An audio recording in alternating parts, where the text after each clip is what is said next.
Hello everyone, welcome back. तो 2024 के अंदर हम जो है निफ्टी के अंदर कौन से लेवल एक्सपेक्ट कर सकते हैं और मंडे हमारे लिए जो ट्रेडिंग लेवल्स या एक्सपेक्टेशंस क्या हो सकती है निफ्टी के मूवमेंट के रिगार्डिंग, वो हम देख लेते हैं। अगर आप फर्स्ट ऑफ ऑल देखोगे तो यहाँ पर मैं अगर 12 मंथ्स का चार्ट लगाऊं, जो कि 1 ईयर का चार्ट होता है, मतलब कि जो सिंगल कैंडल होती है वो लगभग यहाँ से लेकर यहाँ तक की बनी है। ठीक है, तो अगर आप देखोगे तो ऑलरेडी मैंने यहाँ पर कुछ लेवल्स मार्क कर रखे हैं। ये जो येलो लेवल्स जो है वो बेसिकली ट्रेडिंग लेवल्स के लिए या स्विंग पोजिशनल के लिए मैंने मार्क कर रखे हैं। और ये जो ब्लू और ये पर्पल रंग से मैंने जो मार्क कर रखे हैं वो बेसिकली जो है वो ईयरली टारगेट्स बनकर आ सकते हैं, जो कि इस कैंडल के बिहाफ पर मैंने मार्क करके रखा है।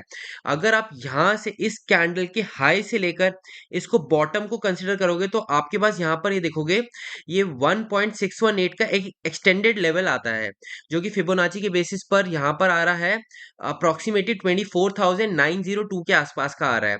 और अगर बाकी जो एक्सटेंशन लेंगे हम 1 मंथ के अकॉर्डिंगली, वो भी मैं आपको बता देता हूँ कि किस हिसाब से बन सकते हैं। अगर आप यहाँ पर देखोगे तो मैंने ये स्विंग को कंसिडर किया है, क्योंकि बेसिकली यहाँ पर जो है निफ्टी ने यहाँ पर काफी ये 1 2 3 4 5 मतलब 5 कैंडल 5 मंथ्स का यहाँ पर कंसोलिडेशन हुआ है। कंसोलिडेशन का जो रेंज है उसका मैंने फिबोनाची का एक्सटेंशन लिया है, जिसकी बेसिस पर हमारे को एक्सटेंडेड लेवल मिल बनकर आ रहे हैं। यहाँ यहाँ से अगर आप यहाँ कनेक्ट करोगे तो आप देखोगे कि जो 12 मंथ्स का चार्ट का था, 12 मंथ्स के चार्ट का जो हमारे पास लेवल आ रहा था 24,902 का आ रहा था। ठीक है, 1 मंथ के चार्ट का जो लेवल है यहाँ से एक्सटेंशन मैंने यहाँ तक मार्क किया है, जो कि 4.236 का भी लेवल अप्रोक्सीमेटली 24,887 के आसपास का आ रहा है। ठीक है, तो हमारी जो ईयरली एक्सपेक्टेशन हो सकती है, निफ्टी का जो टारगेट जो ईयरली बेसिस पे बनकर आ सकता है वो बनकर आ सकता है 24,902 से लेकर 25,000 तक का टारगेट बनकर आ सकता है, क्योंकि मल्टीपल कॉन्फ्लुएंस एरिया हमारे पास एक्सटेंशन के रूप में यहाँ पर बनकर आ रहे हैं। ठीक है, तो अब हम देख लेते हैं कि स्विंग बेसिस पर हमारे को जो ट्रेडिंग पर्पस के लिए होता है, वीकली या मंथली या इंटरडे बेसिस के लिए, वो हमारे को लेवल्स कैसे मिल सकते हैं। ठीक है, उसके लिए हम चलेंगे 1 वीक चार्ट पर। अगर आप 1 वीक के चार्ट पर जाओगे तो यहाँ पर अगर हम इस कैंडल का एक्सटेंडेड लेवल फाइंड आउट करते हैं, ये वाली जो बुलिश कैंडल है, ठीक है, इसका यहां से लेकर हम यहां तक अगर एक्सटेंशन मार्क करते हैं तो इसका भी अगर आप देखोगे तो इसका जो कॉन्फ्लुएंस एरिया जो आ रहा है वो भी लगभग यहाँ पर एक तो कॉन्फ्लुएंस एरिया बनकर आ रहा है, जो कि एक सेकेंड, जो कि एक 22,459 का बनकर आ रहा है। तो मतलब हम जो है स्विंग बेसिस पर एवरी रिट्रेसमेंट जो है बाय ऑन डिप्स हो जाएगा यहाँ पर। ठीक है, और हम जो एक्सपेक्टेड जो यहाँ पर लेवल्स देख सकते हैं वो है 22,491 का। ठीक है, और जो स्ट्रक्चर कंप्लीशन का जो लेवल आ रहा है वो 23,300 के आसपास आ रहा है, जो कि एक वीकली बेसिस के ऊपर एक्सटेंडेड लेवल का बनकर आ रहा है। ठीक है, तो हमारे पास जो लेवल्स बनकर आ रहे हैं, अगर हम ईयरली बेसिस पे जाते हैं तो हमारे को 25K का टारगेट मिलकर आ रहा है। ठीक है, और अगर हम मिड टर्म का देख के चले, जो कि अप्रोक्सीमेटली 3 to 6 मंथ्स का है, ठीक है, तो हम जो निफ्टी के अंदर एक्सपेक्टेड लेवल्स को देख सकते हैं वो है 22,568। ठीक है, और एक 23,300 का लेवल देख सकते हैं। ठीक है, एक ये यहाँ पर स्ट्रक्चर कंप्लीशन हो जाएगा, और यहाँ पर जो मल्टीपल कॉन्फ्लुएंस एरिया, जो कि मैंने यहाँ पर 1 मंथ और 1 वीक और अब आगे चल के हम 1 आवर या 1 डे का भी जो निकालेंगे, उसके हिसाब से यहाँ पर 3 टाइम्स, मतलब जितनी टाइम जो है एक लेवल एक्सटेंशन को हिट करेगा, मतलब उसकी प्रोबेबिलिटी ज्यादा है कि वहां पर स्ट्रक्चर कंप्लीशन के लिए जो है प्राइस को ले जाया जाएगा। ठीक है, तो आगे चल के हम देखते हैं कि इंट्राडे बेसिस के लिए हम क्या देख सकते हैं। इसको हम 1 आवर चार्ट को कन्वर्ट कर लेते हैं। यहाँ पर अगर आप देखोगे तो जो मैंने लेवल्स मार्क करके रखे हैं वो किस बेसिस पर हैं, वो अगर आप एक सेकेंड, मैं निफ्टी को एक्सपेक्ट करूंगा एक रिट्रेसमेंट लेवल जो है, जो कि 21,500 का जो लेवल है। अगर आप यहां से लेकर ये देखेंगे, ये जो डाउन मूव है उसके बाद एक रिट्रेसमेंट आया है, क्योंकि प्राइस बेसिकली क्या करता है, जब एक प्राइस एक अप मूव में जाता है ना, उसके बाद एक रिट्रेसमेंट शो करता है, और वो रिट्रेसमेंट 0.618 की लेकर फिर उसके बाद प्राइस रिवर्सल लेता है। और बाकी अगर प्राइस को जो है, अगर स्ट्रक्चर चेंज करना होता है एक डाउन ट्रेंड की तरफ, टेम्पररी डाउन ट्रेंड, क्योंकि ये जो है लोअर टाइम फ्रेम पर जो है कई जो लेवल्स होते हैं वो टेस्टिंग के लिए जो है पेंडिंग रहते हैं। जैसे कि अगर आप यहाँ पर देखोगे, यहाँ पर एक ये स्ट्रक्चर बना, ठीक है, और एक ये स्ट्रेट अवे मूव आया है। तो जो हमारे पास ये जो लेवल है जहां से एक डाउन मूव आया है, यहाँ पर ये ब्रेकआउट आया है। जैसे कि अगर आप देख लो, यहाँ पर ये मल्टीपल जो टाइम्स जो है रिजेक्शन लिया है यहाँ पर।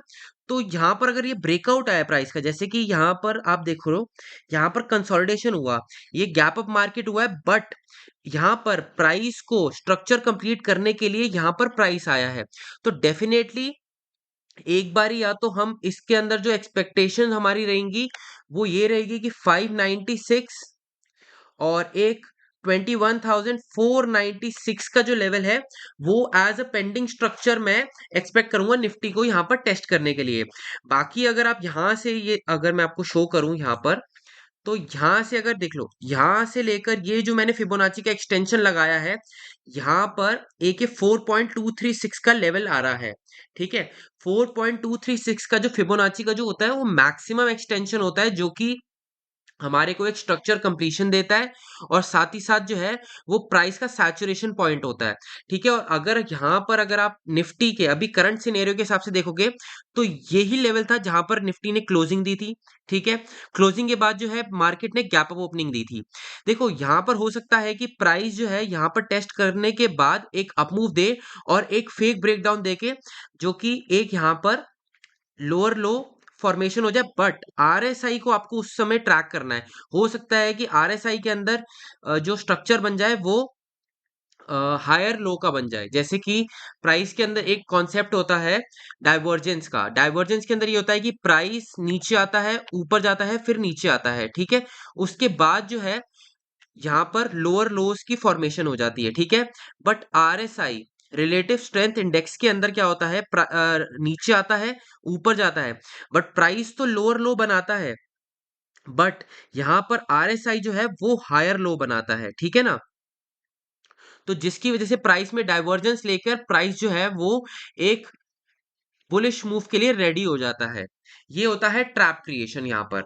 ठीक है, तो ये तो हो गए लेवल्स। अगर निफ्टी 675 के नीचे सस्टेन करता है, तो हमारे जो इंट्राडे के जो टारगेट्स बनकर आएंगे वो बनकर आएगा यहाँ पर।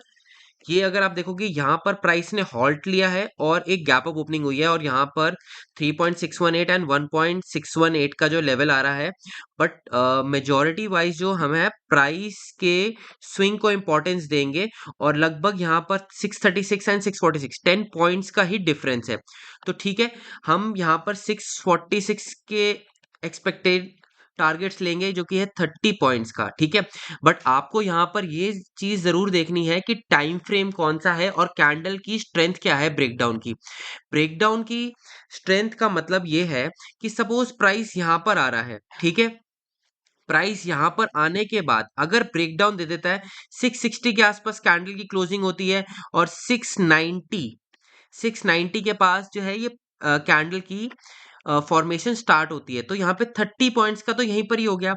तो यहाँ पर हम एक्सपेक्ट करेंगे बाइंग मूव के लिए। अगर यहाँ पर कोई बुलिश फॉर्मेशन होती है, तो यहाँ पर हम सपोज यहाँ पर एक 15 पॉइंट्स या 18 पॉइंट्स की कैंडल जो है बुलिश फॉर्मेशन दिखाती है, तो उसके नीचे हम एसएल लेकर हमारे जो टारगेट्स रहेंगे वो रहेंगे 675 से लेकर 699, जो कि यहाँ पर 0.5 एंड 0.6 का जोन भी बनकर आ रहा है। ठीक है, और जैसे कि मैंने आपको बताया था कि जो प्राइस जब टेम्पररी लोअर उसके लोअर टाइम फ्रेम पे डाउन ट्रेंड शो करता है, तो प्राइस को मूवमेंट बताऊं कैसे करनी होती है। जैसे अगर आप यहाँ पर देख रहे होगे, तो ये जो प्राइस का मूवमेंट आया है, उसके बाद प्राइस रिट्रेसमेंट शो करता है, फिर अप मूव देखता है। ठीक है ना, तो इसके अंदर हम क्या देख सकते हैं, यहाँ पर ये प्राइस ने अप मूव दिया है, डाउन आया है, प्राइस अप जाना चाहिए। ठीक है, बट लोअर टाइम फ्रेम पर क्या होता है कि जैसे कि यहां से लेकर यहां तक हमने ये फिबोनाची का एक्सटेंशन ड्रॉ किया है, क्योंकि यहां पर ये हमारे पास एक स्विंग पॉइंट बनकर आया है। ठीक है, ये एक अप मूव, ये डाउन मूव। ठीक है, तो अगर प्राइस इसके ऊपर सस्टेन करता है, जो कि है 739 का लेवल, तो इट मींस कि प्राइस कंटिन्यू करेगा, और जो हमारे एक्सपेक्टेड टारगेट्स हो सकते हैं वो हो सकते हैं 21,874, और हमारे को जो नेक्स्ट टारगेट जो बन सकता है वो बन सकता है 910।